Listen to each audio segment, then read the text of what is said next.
They just went through the Afghanistan total disaster for no reason whatsoever.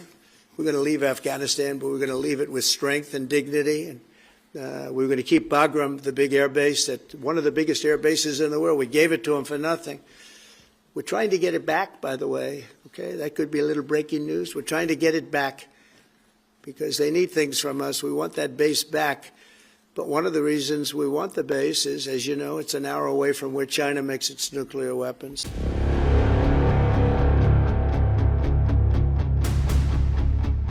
In September, U.S. President Donald Trump publicly argued for retaking the Bagram base in Afghanistan, framing it as essential leverage over China and counter-terrorism.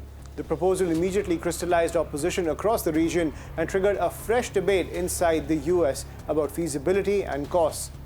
Around 60 to 70 kilometers north of Kabul, Bagram was the hub of U.S. counter-terrorism, logistics and air support for 2 decades. The U.S. vacated it in July 2021, an overnight exit that handed the facility to Afghan forces weeks before the Taliban's return to power and the final U.S. withdrawal on August 30th, 2021. Its geography is the point. From Bagram, U.S. power projects towards the Hindu Kush, the Wakhan corridor into China, Xinjiang, Iran to the west, and the Central Asian republics to the north. That proximity is exactly what makes the base valuable to Washington. Russia, China, India, Iran, and Pakistan have consensus. They have issued or have echoed warnings against any foreign military deployment in Afghanistan. The Taliban foreign minister reiterated Kabul's categorical rejection of any foreign bases. This alignment is striking, adversaries and rivals finding common cause in denying the US a hard power foothold in Afghanistan's heart. For the Taliban, a US base will directly contradict their sovereignty narrative and Doha-era commitments. Domestically, it will be politically fatal. They've repeatedly rejected foreign basing, and rumors of quiet deals or handovers have been publicly denied. For China, a US return to Bagram would put American strike options closer to Xinjiang and to key nodes on the China-Pakistan economic corridor.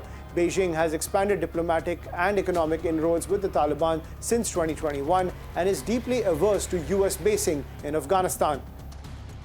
Moscow has repositioned itself as a power broker since 2021 and now hosts the Taliban openly. US basing in Central Asia would cut into Russia's traditional security sphere.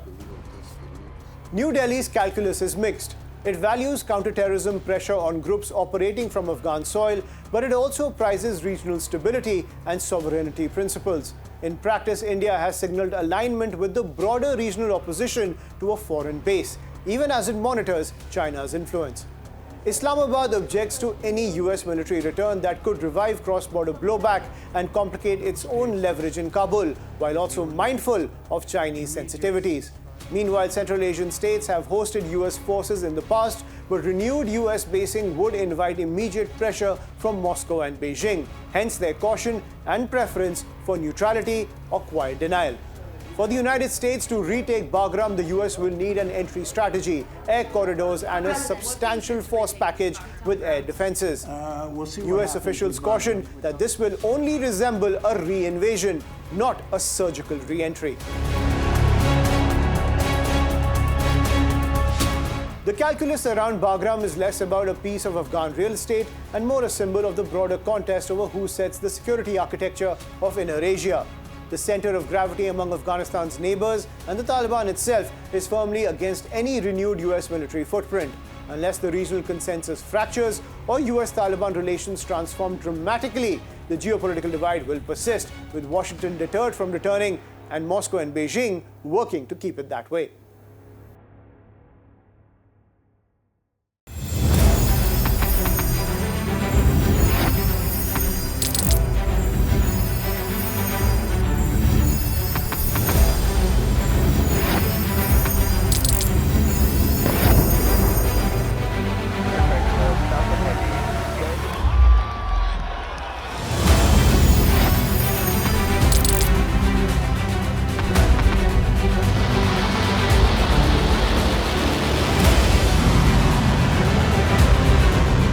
Fighting so long and so hard that they don't know what the they're doing.